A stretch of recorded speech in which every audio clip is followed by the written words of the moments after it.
Bang El bikin kaget tau, Bang El. Bang El, selamat pagi kakak Cakung.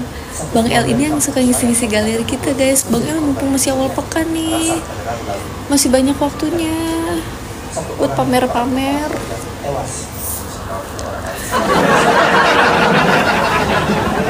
Kenapa kaget-kaget?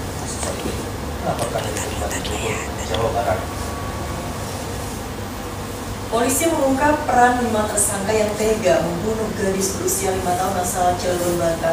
Ironisnya, pelakuan sadis itu dilakukan oleh sahabat ibu korban. 5 tersangka penculik dan pembunuh bocah yang jasadnya ditemukan tewas terlilit lakban di Pantai Kiara, Kabupaten Lebak, Banten, akhirnya diringkus polisi. 2 di antara 5 tersangka bahkan ditetapkan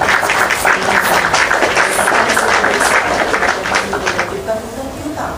Pasalnya, kedua tersangka sempat meminta ibu korban untuk meminjam uang dari pinjaman online menggunakan akun ibu korban.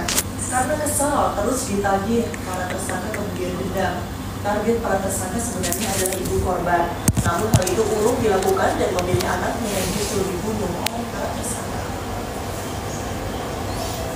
Tiga orang pelaku itu tidak merencanakan satu bulan sebelum berkaitan dengan jadi yang dikatakan awalnya memang perencanaan di korban.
Pas di sini pas itu tempat kejadian kami nggak tahu beberapa orang yang sebelah iya kami nggak tahu beberapa orang itu dari saya di sana bang saya ini sama mama iya sama mama kemarin lu nggak bisa apa lagi.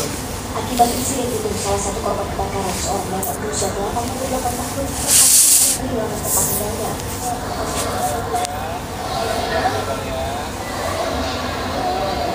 Ia hanya bisa menangis dan meratapi rumahnya yang rata dengan tanah. Sambil berharap adanya bantuan pembangunan rumah dari pemerintah. Kini peristiwa kebakaran didalami pihak Polres Pematang Siantar. Sementara kerugian ditaksir mencapai miliaran rupiah. Era sekarang melaporkan dari Pematang Siantar, Sumatera Utara.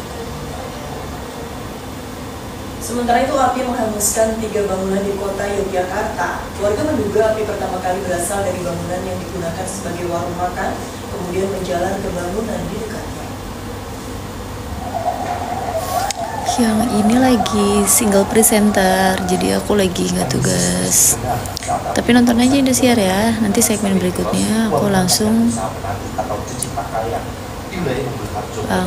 tugas. Petugas pemadam kebakaran yang mendapat laporan langsung mencegah menyelesaikan api agar tak menjalar ke bangunan di sekitar. Belum diketahui dari mana api berasal. Warga menduga kebakaran berawal dari bangunan yang dijadikan usaha warung makan, kemudian menjalar ke bangunan di dekatnya. Kemudian ada korsleting listrik atau motor yang terbakar. Itu masih dalam penyelidikan polisi. Itu dulu berapa bangunan ini mas yang terbakar? Rumah yang terbakar. Jadi yang pertama yang warung Garodi, kemudian rumah kos-kosan yang ini. Dan satu lagi rumahnya warung bulan. 4 unit mobil pemadam kebakaran yang diterjunkan ke lokasi berhasil memadamkan api dalam waktu 2 jam. Tidak ada korban dalam kebakaran ini. Kasusnya kini masih dalam penyelidikan aparat kepolisian. Rastonasi melaporkan dari Yogyakarta. Kita ke informasi selanjutnya, 2 anggota polisi menderita luka bakar di wajah, tangan, dan kaki akibat tersiram air keras saat membubarkan tawuran di kawasan Joglo, Jakarta Barat. 10 terduga pelaku penyiram air keras telah diamankan.